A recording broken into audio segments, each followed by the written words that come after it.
마가복음 11장 27절에서 12장 12절까지 말씀입니다.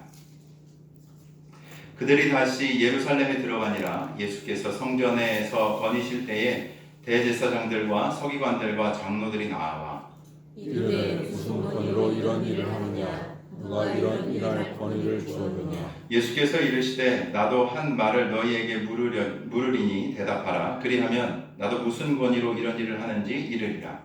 요한의 세례가 하늘로부터냐 사람에게로부터냐? 내게 대답하라. 그들이 서로 의논하여 이르되 만일 하늘로부터라 하면 어찌하여 그를 믿지 아니하였느냐 할 것이니 그러면 사람에게로부터라 할 바하였으나 모든 사람이 요한을 참 선지자로 여김으로 그들이 백성을 두려워하는지라. 이에 예수께 대답하여 이르되 우리가 알지 못하노라 하니 예수께서 이르시되 나도 무슨 권위로 이런 일을 하는지 너희에게 이르지 아니하리라 하시니라. 예수께서 비유로 그들에게 말씀하시되 한 사람이 포도원을 만들어 산 울타리에 두고 집자는 틀을 만들고 망대를 지어서 농부들에게 새로 주고 타국이 갔더니 때가 이름에 농부들에게 포도원 소출 얼마를 받으려고 한 종을 보내니 그들이 종을 잡아 심히 때리고 거저 보내었더니 또다시 다른 종을 보내니 그의 머리에 상처를 내고 능욕하였거늘 또 다른 종을 보내니 그들이 그를 죽이고 또 그 외 많은 종들도 더러는 때리고 더러는 죽인지라. 이제 한 사람이 남았으니 곧 그가 사랑하는 아들이라. 최후로 이를 보내며 이르되 내 아들은 존대하리라 하였더니 그 농부들이 서로 말하되 이는 상속자니 자 죽이자. 그러면 그 유산이 우리 것이 되리라 하고 이에 잡아 죽여 포도원 밖에 내던졌느니라. 포도원 주인이 어떻게 하겠느냐? 와서 그 농부들을 진멸하고 포도원을 다른 사람들에게 주리라. 너희가 성경에 건축자들이 버린 돌이 모퉁이의 머릿돌이 되었나니 이것은 주로 말미암아 된 것이요 우리 눈에 놀랍도다. 이르지 못하였느냐 하시니라. 함께 읽겠습니다. 그들이 예수의 이유가 자기들을 가리켜 말씀하심인 줄 알고 잡고자 하되 무리를 두려워하여 예수를 두고 가니라. 아멘. 할렐루야. 네, 반갑습니다. 아까도 말씀드렸지만 이렇게 건강한 얼굴들 뵙고 이렇게 함께 예배할 수 있는 것이 참 기쁨이에요. 그러시죠? 네, 우리 한 번 더 옆에 분들과 좀 인사를 할 때는 하나님이 당신과 함께 하십니다. 하나님이 당신과 함께하십니다. 하나님이 당신을 사랑하십니다. 하나님이 사랑하십니다. 네, 주님께서 이 말씀을 여러분들에게 꼭 해주고 싶어 하신다고 믿습니다. 아멘이십니까? 하나님께서 여러분들을 사랑하시고 또 그 크신 사랑으로 지금까지 여러분들을 붙들고 인도하여 주신 줄로 믿습니다. 저희가 대강절을 보내고 있습니다. 이 대강절 쉽게 생각하면은 그냥 성탄을 기다리는 시간이구나라고 우리가 생각할 수도 있는데 그런 것이 아니라 이 대강절의 기간은 우리의 마음의 깊은 곳을 정돈하는 시간인 것 같아요. 그리고 예수님이 오실 것을 예비하는 절기, 주님을 다시 맞을 그 시간들을 준비하는 절기가 바로 이 대강절입니다. 우린 대강절을 보내면서 무엇을 살펴보아야 하는가 하면 우리의 마음을 살펴봐야 해요. 세상은 분주하고 그 분주함에 휩쓸려서 우리의 마음은 흐트러지기가 참으로 쉽습니다. 연말에 들뜬 분위기에 길을 잃기가 십상이죠. 때때로 우리는 너무 바빠서 내가 붙들고 있는 생각이나 자리가 너무나도 또렷해서 주님이 지금 내 곁에 계셔도 주님이 바로 내 옆에서 말씀하고 계셔도 알아보지 못하고 알아듣지 못할 때가 있는 것 같아요. 마치 누구나 알고 있었던 메시아가 오셨지만 이 예루살렘 지도자들이 그분을 인정하지 못했던 것과도 같은 모습인 것이죠. 이 시기에 저는 좀 권면해 드리고 싶어요. 우리 영혼 조용히 하나님 앞에 다시 서는 시간들을 꼭 갖기를 권면해 드립니다. 이 대강절은 우리가 누구를 참 주인으로 모시고 살아가는지를 되돌아보는 절기예요. 우리 안에 있는 주인의 자리, 그 자리를 다시 하나님께 내어드리는 훈련의 시간이 바로 이 대강절이기도 한 것이죠. 오늘 본문은 바로 이 주인의 자리에 대한 문제를 깊게 다루고 있습니다. 오늘 우리가 이 말씀을 살펴보면서 하나님께서 우리에게 말씀하시는 것을 듣고 또 주님을 발견하는 은혜가 있기를 주의 이름으로 축원합니다. 지난주에 이어서 이 말씀을 좀 살펴보면 예수님은 무화과 나무가 말라버린 이 다음 날 어떻게 하시냐면 오늘 본문의 시작이 어떻게 기록되어 있죠? 그들이 다시 예루살렘에 들어가니라 라고 기록하고 있습니다. 다시 여기서 그들이라는 건 예수님과 예수님의 제자들, 예수님을 따르는 무리들이겠죠. 다시 예루살렘으로 들어갑니다. 그리고 마치 그 성전을 정화하셨던 그 어제 일을 이어서 행하시듯 성전의 뜰로 곧장 걸음을 이어가시죠. 며칠 전 예수님께서는 성전에서 장사하는 사람들을 어떻게 하시죠? 내쫓으십니다. 완전히 뒤엎으시죠. 그리고 무엇이라 얘기하시냐면 내 집은 뭐요? 만민이 기도하는 집이다 라고 선언하십니다. 그 일은 아마도 굉장히 큰 소란을 불러왔음이 분명해요. 성전 전체를 뒤흔드는 큰 사건이었죠. 누가 감히 이 엄숙하고 거룩한 이 종교적인 예루살렘의 핵심이라고 얘기했던 예루살렘 그 성전에 와가지고 그 상을 뒤엎고 난리를 핍니까? 예수님의 사건은 당연히 큰 사건이었죠. 종교 지도자들에게는 아마도 이 사건이 다른 그 어떤 사람들보다 더 충격적이고 도전이 되는 이야기였을 겁니다. 자신들이 가졌던 권위와 체면이 크게 흔들린 순간이었죠. 이 사건이 있었을 때 그 지난주 우리가 함께 살펴보았지만 종교 지도자들의 반응이 이 18절에 기록되고 있어요. 한번 보시겠어요? 18절? 한번 읽어보겠습니다. 시작. 대제사장들과 서기관들이 듣고 예수를 어떻게 죽일까 하고 이는 무리가 다 그의 교훈을 놀랍게 여김으로 그를 두려워하니라. 보면은 이 대제사장들과 종교 지도자들의 반응이 18절에 기록됩니다. 예수님의 모습을 보고 어떻게 하냐면 두려워하기도 하지만 마음속 깊이 분노하고 있는 거예요.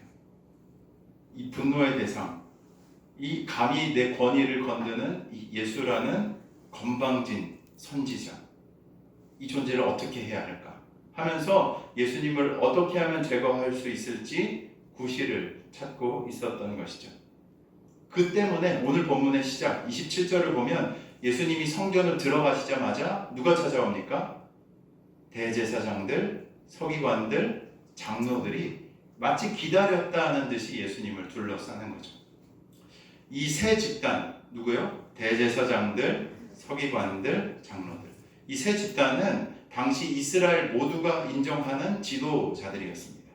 이 종교 권력을 가지고 율법의 해석, 또 율법의 해석을 통해서 그 사람들이 실제로 어떻게 살아야 하는지, 전통을 어떻게 이어가야 하는지들을 관리하는 사람들이 바로 이 세 부류의 사람들이었던 것이죠. 이 지도자들은 지금 예수님께 질문을 던집니다.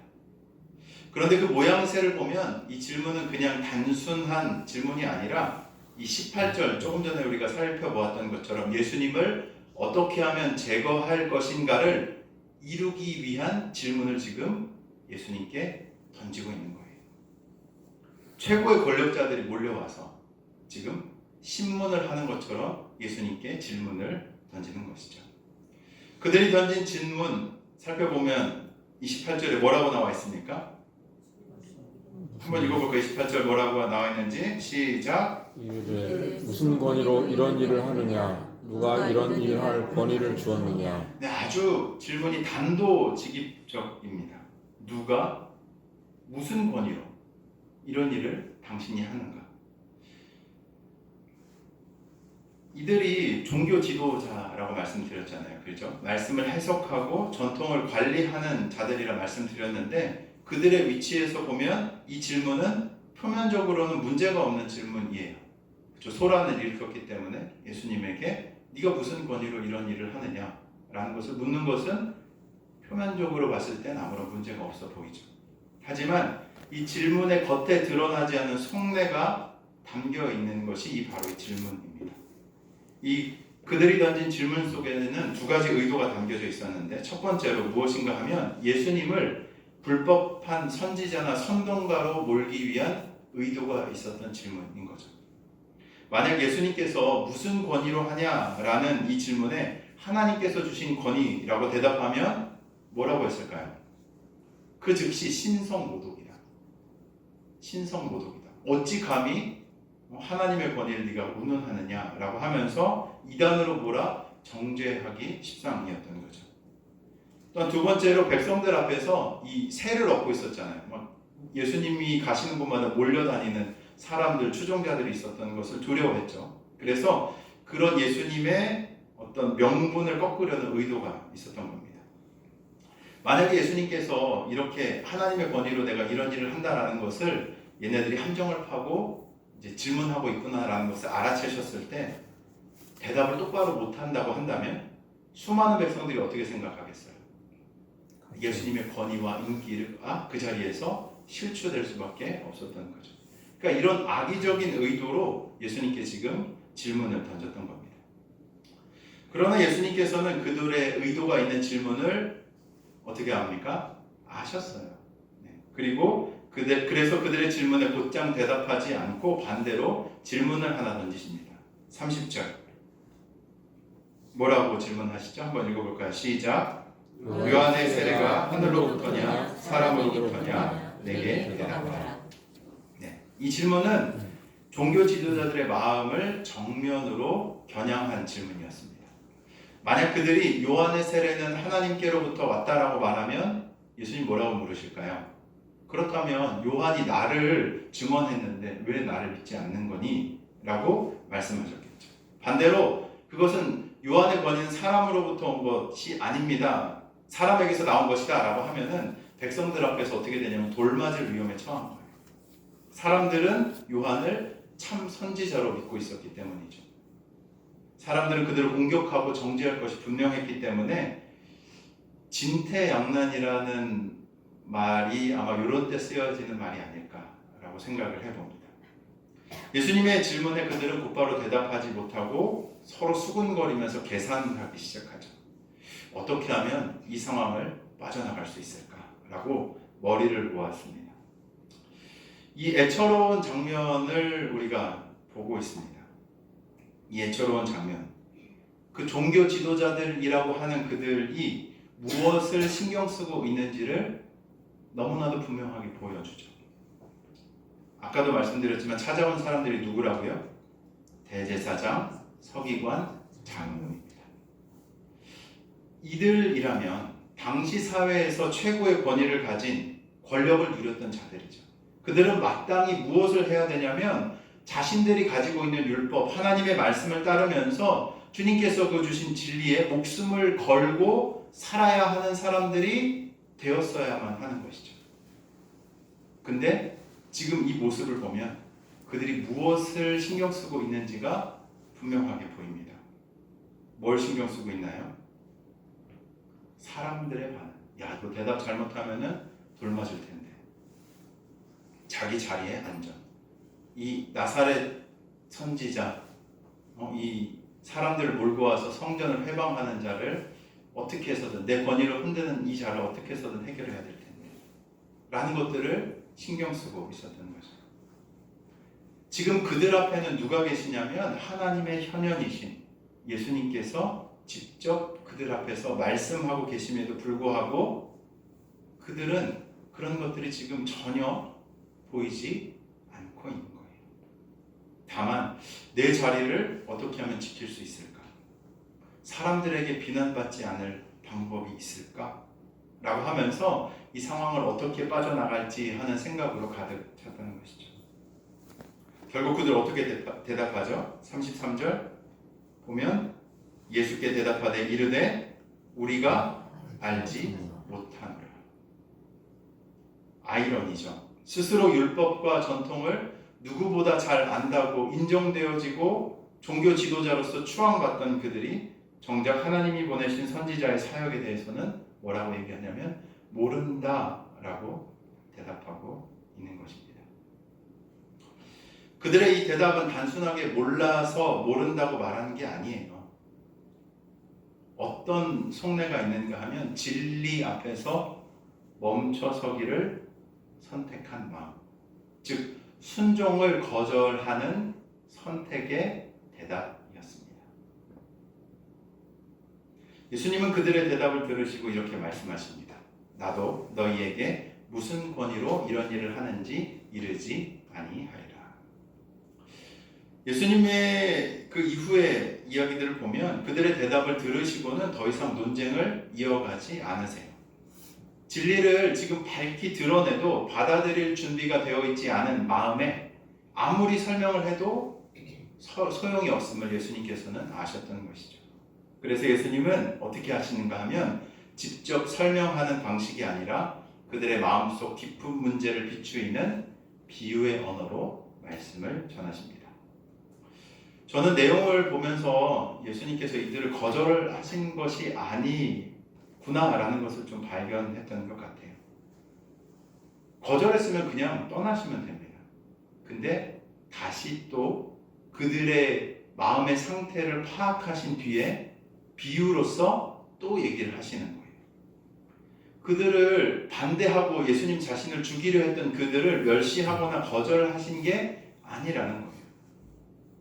사람의 굳은 마음에는 직접적인 어떤 대답, 논쟁보다 비유가 더 깊은 울림을 주는 것을 예수님께서는 아셨던 거죠. 그리고 예수님은 그들을 똑바로 바라보시면서 천천히 그러나 분명하게 말씀을 시작하십니다. 그 내용이 바로 12장의 무슨 비유인가요? 포도원의 비유예요. 포도원의 비유. 자연스럽게 이야기가 12장으로 넘어갑니다. 비유의 시작 1절을 보면 이렇게 기록되어 있어요. 포도원의 주인이 무엇을 했는지가 기록되는 게 1절인데 뭐 하고 있는지 혹시 좀 발견하실 수 있으시겠습니까? 구체적으로 이렇게 세세하게 기록하고 있어요. 뭐죠? 첫 번째로 한 사람이 포도원을 만들고 그 다음에 산 울타리로 뭐요? 두르고 그 다음에 즙 짜는 틀을 뭐요? 만들고 그 다음에 망대를 지어서 뭐합니까? 농부들에게 맡기는 거예요. 이 1절을 자세히 살펴보면 여기 동사들이 계속 등장하는데 주인이 뭐 했어요? 포도원을 만들고 울타리를 두르고 즙을 짜는 틀을 만들고 망대를 지어서 농부들에게 맡긴 거예요. 그러니까 모든 것을 누가 준비한 거예요? 주인이 다 준비한 거예요. 그리고 누구한테 맡긴 거예요? 농부들한테 맡긴 겁니다. 이건 하나님께서 이스라엘에게 은혜를 베푸시고 그들을 포도원에 심어주신 것을 상징하는 내용이에요. 이스라엘이 스스로 존재했나요?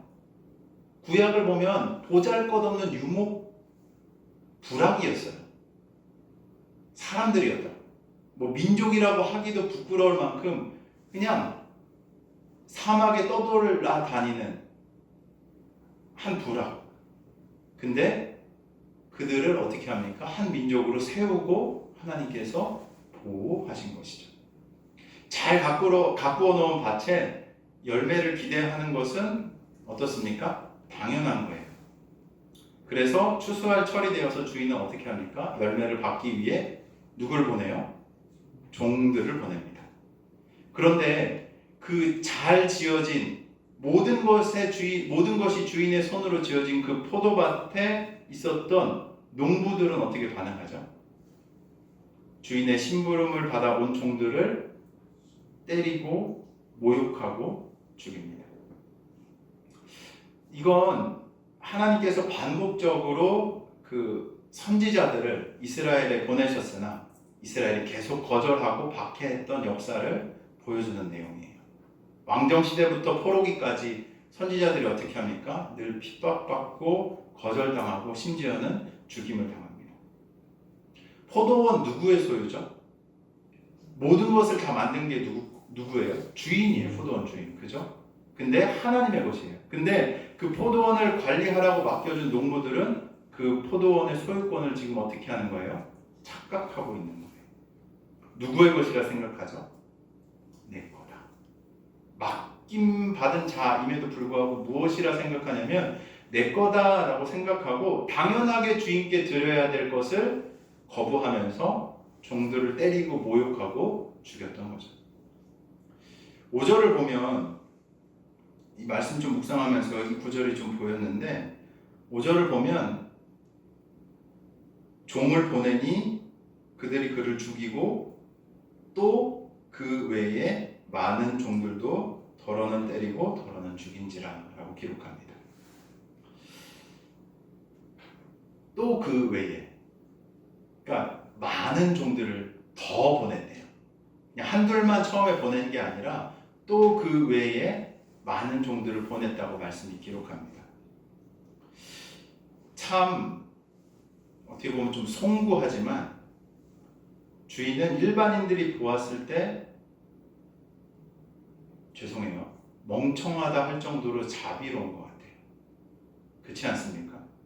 주인이 힘이 없을까요? 뒤에 보면은 진멸할 수 있는 힘이 있는 주인임을 기록하고 있죠.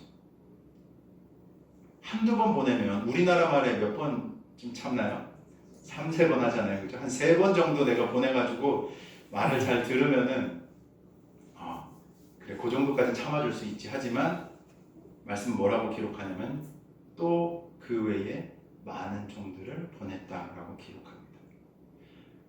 한두 번 하면 되겠다 하고 정리할 법도 한데 한두 번으로 그치지 않았던 거예요.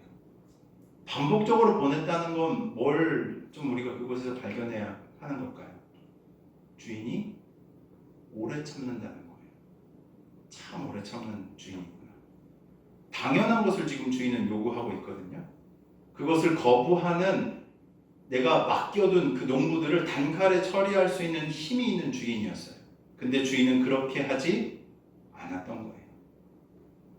이건 주인이 그들을 얼마나 인내하고 포기하지 않고 있는가를 보여주는 내용인 거죠. 주인이 그런 분이라는 거예요. 이 비유의 클라이막스가 등장하죠. 6절을 보내면 이제 종들을 보냈는데 때리고 죽이고 모욕하고 마지막 하나 남았어요. 누굽니까? 아들 하나가 남았어요. 사랑하는 아들 하나가 남았습니다. 아들은 이 자신의 분신과도 같아요. 아들을 함부로 보내지 않아요. 그죠? 얼마나 소중합니까? 근데 주인은, 하나님은 그 아들을 반역하는 농부들에게 보냅니다. 그리고 주인은 이렇게 기대하는 거죠. 내가 정말로 아끼는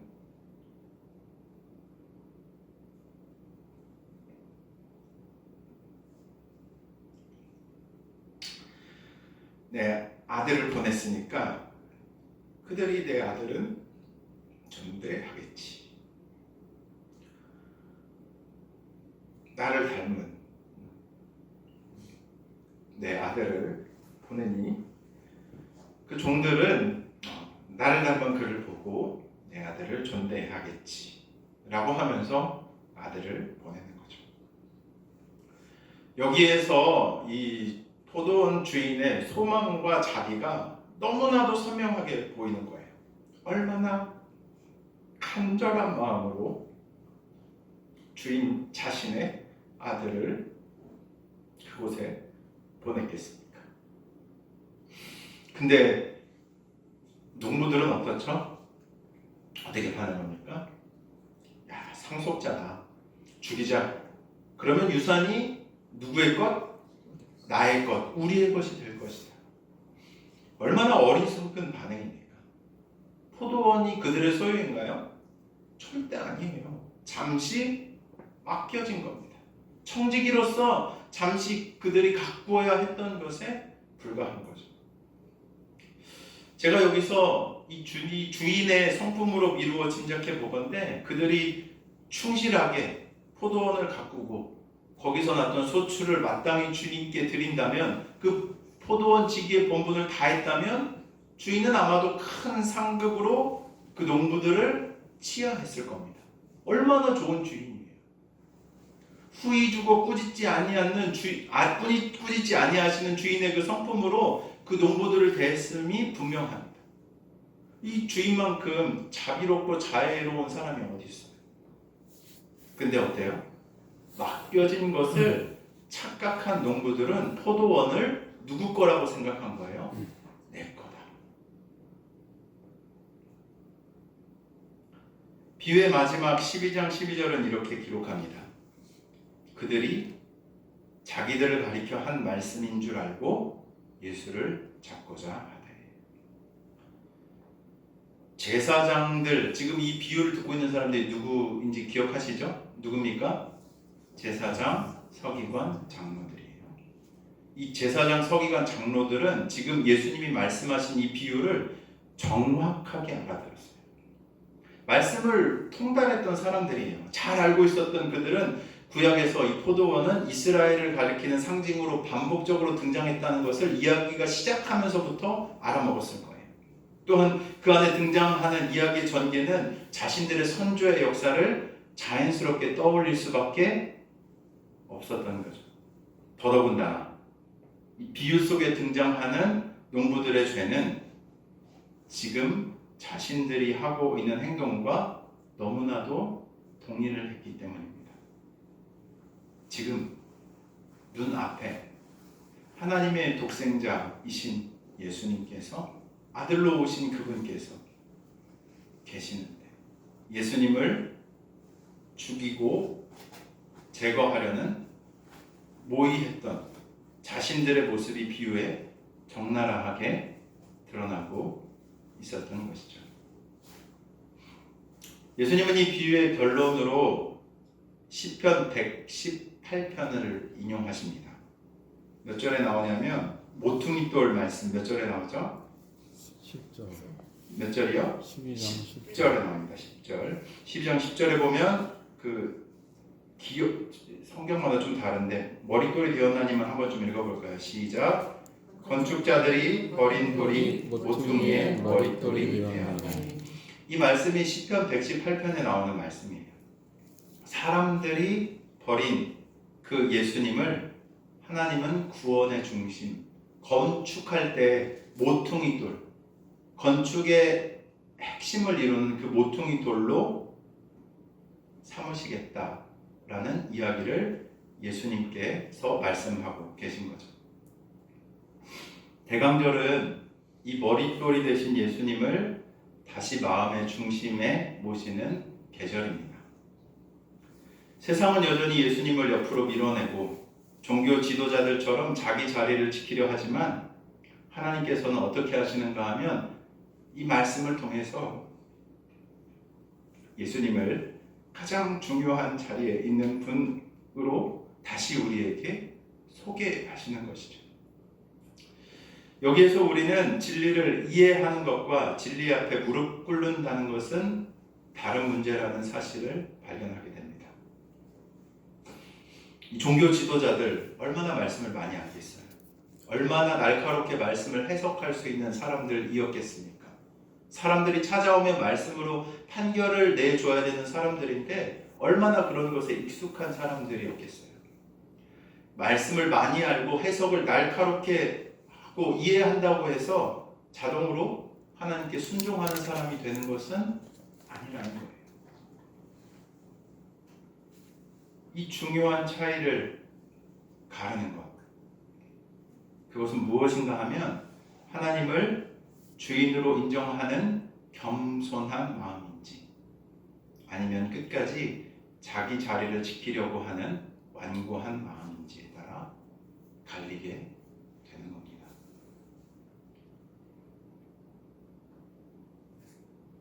우리의 삶, 내 건가요?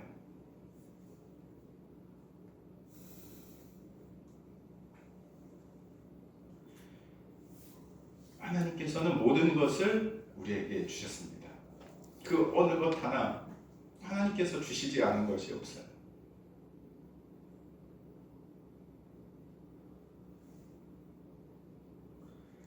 저는 이 말씀을 묵상하면서 종교 지도자들과 우리들이 크게 다르지 않겠다.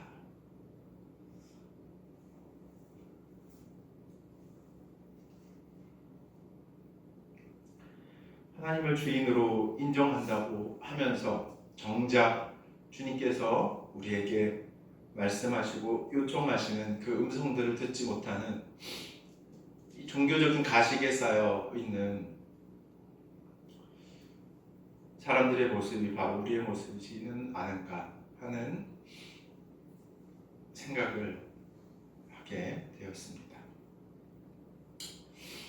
지난 주간에 고 집사님이 카톡에 올려주신 얘기가 좀 기억이 나요.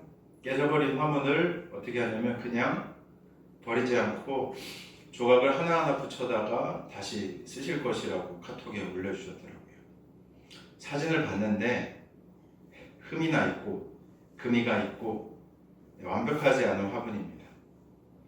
근데 깨졌는데 집사님의 손을 통해서 다시 붙여지고 땜질되고 나름의 아름다움을 가진 그릇이 되어 다시 흙을 담고 식물을 키우는 그릇으로 쓰임받을 수 있게 되었더라고요. 오늘 본문 속 하나님의 성품이 좀 떠올랐어요. 사실 하나님 보시기에 우리는 깨끗하고 완벽한 새 화분이 아닙니다. 죄로 깨져 있고 교만으로 금가 있고 자기 욕심과 자기 보호 본능으로 여기저기 부서진 인생일 때가 많아요. 어떤 사람은 이 정도면 나는 가치가 없지, 쓸모가 없지, 버려져야 해, 아무 사용 가치가 없어 라고 느끼기도 하죠. 그런데 하나님은 우리를 그렇게 취급하지 않으십니다. 집사님이 깨진 화분을 다시 버리지 않고 다시 붙여서 쓰셨듯이 하나님께서는 깨진 인생을 붙들고 고치고 이어붙이고 다시 포도원에 세워 사용하기를 기뻐하시는 분이라는 것이죠. 포도원 비유의 농부들은 포도원을 자기 것처럼 움켜쥐다가 결국 모든 것을 잃게 되지만 깨진 화분과도 같은 우리 인생이 하나님의 손에 맡겨질 때 다시 쓰임을 받을 수 있어요. 우리 인생도 하나님의 손에 다시 맡겨질 때 비로소 새로운 용도와 의미를 회복하게 되는 줄 믿으시길 바랍니다. 이때 필요한 것은 이 포도원은 내 것이라는 생각을 버리고 하나님, 이 포도원은 하나님의 것입니다. 제 삶과 이 자리도 하나님의 것입니다. 라고 고백하는 마음입니다. 대감절은 바로 이 고백을 회복하는 시기입니다. 예수님께서 이 땅에 오신 것은 단지 우리에게 조금 더 착하게 살아라 라고 말하게 하시기 위해서가 아닌 것이죠. 하나님이 누구신지를 보여주시기 위해 이 땅에 오신 겁니다. 또한 우리가 진정으로 어떤 존재인지, 얼마나 꺾이고 깨진 존재인지, 그럼에도 불구하고 하나님께서 우리를 얼마나 사랑하셔서 포기하지 않으시고 우리를 품으시는지를 드러내시기 위해서인 줄 믿으시길 바랍니다. 대감절 우리는 두 가지 질문 앞에 서야 합니다. 첫 번째로 내 인생, 내 포도원의 주인은, 이 포도원의 주인은 누구인가? 지금 내가 붙들고 있는 것들, 포기하지 못하는 것, 내려놓지 못하는 것들이 있다면 그 자리에서 정직하게 주님 앞에 서 보아야 됩니다. 예수님의 권위가 하늘에서부터 온 것인 줄 알면서도 인정하지 못했던 종교 지도자들의 모습이 혹시 내 안에 없는지 우리는 겸손하게 돌아봐야 하는 것이죠. 두 번째, 나는 깨진 화분처럼 하나님의 손에 다시 붙들리기를 원하는가? 내가 스스로 보기에도 모난 부분, 부끄러운 상처들, 반복되는 죄의 습관이 있지만 하나님께서 나를 버리지 않고 계속해서 찾아오는 분이심을 믿는다면 대강절은 그 하나님께 다시 우리의 삶을 맡기는 시간이 될 수 있습니다. 하나님은 포기하지 않으세요. 하나님은 포기하지 않으십니다. 그 포도원을 포기하지 않으신 것처럼 우리의 인생도 쉽게 포기하지 않으시는 분이신 줄로 믿으시길 바랍니다.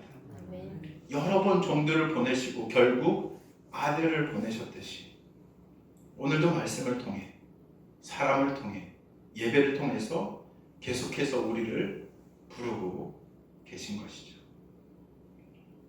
이 대강절은 단순하게 초를 밝히고 성탄 장식을 준비하는 외적인 행동에 머무는 절기가 아닙니다. 그 중심에 하나님의 성품에 대한 깊은 신뢰가 회복되어져야 하는 시기가 바로 대강절인 것이죠. 거룩하시지만 동시에 끝까지 인내하시는 하나님, 죄를 가볍게 여기지 않으시지만 죄인인 우리를 포기하지 않으시는 하나님, 버려진 돌과 같은 예수님을 머릿돌 삼으셔서 구원의 길을 여신 하나님, 깨진 화분과도 같은 인생을 다시 붙여 사용하시기를 기뻐하는 하나님을 바라보는 절기인 것입니다. 그래서 우리가 주님을 이 대강절의 때에 발견하게 된다면 이렇게 고백할 수밖에 없을 것 같아요. 하나님, 이 포도원은 제 것이 아니라 주님의 것입니다. 이 깨진 인생도 제 손에 두면 더 깨질 뿐이오니 주님의 손에 다시 맡겨드립니다. 주님의 뜻대로 사용하여 주옵소서. 대강절 보내는 이 시간, 저의 마음과 삶의 주인의 자리를 다시 비워 오시는 주님께 내어드리게 하옵소서. 이러한 고백이 우리 각 사람의 마음에 또 우리 교회 공동체 전체 안에 고백되어지기를 주님의 이름으로 축원합니다. 그때 대강절은 단지 달력의 내 주관이 아니라 하나님의 성품을 더 깊이 알아가고 우리의 삶의 주인이 참으로 누구인지 다시 정리하는 은혜의 절기, 은혜의 계절이 될 줄로